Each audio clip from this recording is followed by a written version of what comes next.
आज आप लोगों को एक और इन्फॉर्मेशन बताने जा रहे हैं, बहुत ही इम्पोर्टेंट, जिससे लोगों को ज़्यादा से ज़्यादा तकलीफ़ हो रही, परेशानी हो रही है। अगर किसी के माँ बाप का 2003 की वोटर लिस्ट में नाम नहीं है, ध्यान से सुनिएगा, अगर किसी के माँ बाप का और उसका खुद का भी नहीं है 2003 की वोटर लिस्ट में, तो उसको क्या करना चाहिए, कौन सा फॉर्म भरना चाहिए, फॉर्म में क्या भरना चाहिए, कहाँ पे भरना चाहिए और उसको क्या क्या डॉक्यूमेंट चाहिए हैं, पूरी डिटेल आज हमारे भाई बताएंगे आपको। हमारे भाई बैठे हैं रिशाद भाई, ये समझाएंगे। चलिए बताएं। अस्सलाम वालेकुम। मुझे आप लोगों को ये बताना, जैसे मैंने मोहल्ले में दौरा किया है, फॉर्म भरे हैं, ज़्यादातर टेंशन इस बात की है कि कुछ लोगों के ना तो माँ बाप का नाम है 2003 की लिस्ट में, ना ही दादा। तो मैं आप लोगों को बताना चाहता हूँ कि घबराने की ज़रूरत बिल्कुल भी नहीं है। अगर आपका नाम 2003 की लिस्ट में नहीं है, या आपके माँ बाप का नाम 2003 की लिस्ट में नहीं है, या आपके दादा दादी का नाम 2003 की लिस्ट में नहीं है, तो उनके लिए ये प्रोसेस है कि आप ये वाला ऊपर वाला जो पोर्शन है, जैसा कि आपको दिख रहा है जन्म तिथि आपकी, यहाँ पर आपको जन्म तिथि लिखना है। एक बार और जरा क्लियर कर दो, ये पोर्शन किसके लिए है, जरा किसका? ये पोर्शन वैसे तो सभी के लिए, लेकिन जिनका नाम 2003 की लिस्ट में नहीं है, जिनके दादा दादी का नाम नहीं है, जिनके माँ बाप का नाम नहीं है, तो वो लोग बहुत परेशान है। तो उनके लिए मैं आपको बता रहा हूँ, ध्यान से देखिएगा। जिनके माँ बाप 2003 की वोटर लिस्ट में नाम नहीं है, उनके लिए पोर्शन कैसे भरना है, कितना भरना है। चलिए, तो आप जन्म तिथि, दिन, माह, वर्ष यहाँ पर लिख देंगे। उसके बाद आपका जो आधार कार्ड है उसके में जो नंबर लिखे होते हैं, आप वो नंबर लिख देंगे पूरे।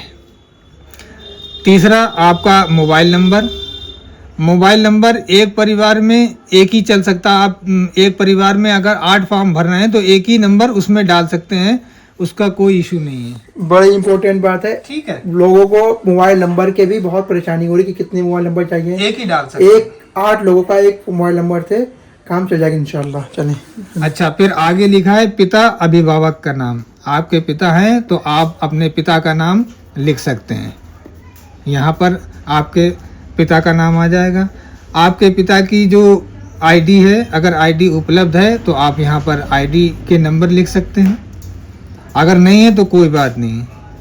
अच्छा, नीचे आ गया माता का नाम। आप अपनी माता का नाम लिख सकते हैं। उनकी अगर आईडी है तो आप आईडी के नंबर लिख सकते हैं, नहीं है तो कोई बात नहीं। अच्छा, अगर आपकी शादी हो गई है, अगर आप मर्द हैं तो बीवी का नाम लिख सकते हैं, अगर आप औरत हैं तो अपने पति का नाम यहाँ लिख सकते हैं। अगर उनकी आईडी मौजूद है तो वो आईडी लिख सकते हैं। अब आपका नाम ना तो 2003 की लिस्ट में आपका नाम है, ना आपके माँ बाप का नाम है, ना आपके दादा दादी का नाम है, तो घबराने की बिल्कुल भी ज़रूरत नहीं है। इतना फॉर्म भर के आप ये दोनों पोर्शन छोड़ सकते हैं। आप इसे दोनों छोड़ दीजिए, इसको नहीं भरना है। परेशान बिल्कुल ना होना। ये फॉर्म आप ताज़ा फोटो लगाना, खिंचवा के फोटो आप लगा देना। लेटेस्ट फोटो खींचेगी, यहाँ पे लगेगी बिल्कुल लेटेस्ट और ब्राइट बैकग्राउंड रहेगा उसका। यहाँ पर आप अपने साइन कर देना, यहाँ पर BLO से साइन ले लेना और आप फॉर्म जमा कर देना। फॉर्म जमा करने के बाद जब ये फॉर्म जमा हो जाएंगे तो आपके पास एक नोटिस आएगा, उसमें लिखा होगा कि आप कोई एक प्रूफ दो, तो आप अपना एक प्रूफ बनवा लेना, चाहे वो मूल निवास हो। यह भी हम आपको रोकना चाह रहे हैं, पीछे जो फॉर्म में डिटेल दी गई है 1987 के बाद का वो क्या प्रोसेस है, वो सही से बताइएगा जरा। उसका प्रोसेस ही है, ये उन लोगों के लिए है जो 1987 से पहले पैदा हुए हैं। 1987 से जो पहले पैदा हुए हैं उनको कितने डॉक्यूमेंट दिखाना है, वो पूरी डिटेल बताइएगा सही से। जो लोग 1987 से पहले पैदा हुए हैं उनको सिर्फ एक डॉक्यूमेंट की ज़रूरत है, या उनके पास मूल निवास हो, या जाति प्रमाण पत्र हो, या जन्म प्रमाण पत्र हो, या पासपोर्ट हो, या कोई मार्कशीट हो। ये उनके लिए एक डॉक्यूमेंट। ये नॉर्मल डॉक्यूमेंट है। डॉक्यूमेंट तो 12-13 लिस्ट है।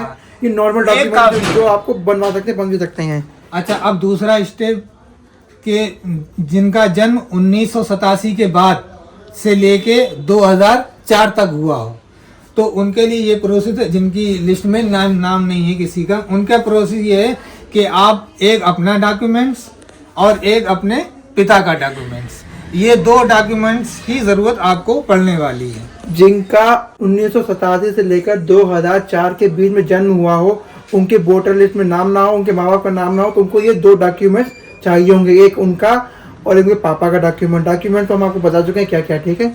अच्छा, ये 2 स्टेप हो गए। अब तीसरा स्टेप, जिनका जन्म 2004 के बाद हुआ तो उनके लिए ये प्रोसेस है। अगर उनका नाम 2003 की लिस्ट में नहीं है, उनके माँ बाप का नहीं है, उनके दादा दादी का नहीं है, तो उन्हें 3 डॉक्यूमेंट की ज़रूरत पड़ेगी। एक अपना डॉक्यूमेंट्स, एक पिता का डॉक्यूमेंट, एक माँ का डॉक्यूमेंट। उनके लिए ये 3 चाहिए होंगे, और ये अभी नहीं, ये बाद में चाहिए होंगे। अभी कुछ नहीं चाहिए, अभी फॉर्म आपको जमा कर देना है। बाद में आप 3 डॉक्यूमेंट बनवा के रख लें, जब आपके पास नोटिस आएगा तो आप वो डॉक्यूमेंट दिखा सकते हैं। बस यही प्रोसेस है, घबराने की कोई ज़रूरत नहीं है। उम्मीद है आपके समझ में आ गया होगा। जिनके माँ बाप का 2003 की लिस्ट में नाम नहीं है, उनको कितना फॉर्म भरना है, बस उतना क्लियर करना है, ठीक है। बाद में जब उसका आपके पास लेटर आएगा, कुछ भी आएगा, नोटिस आएगा, तब आपको डॉक्यूमेंट शो कराने हैं, ठीक है। घबराने की कोई बात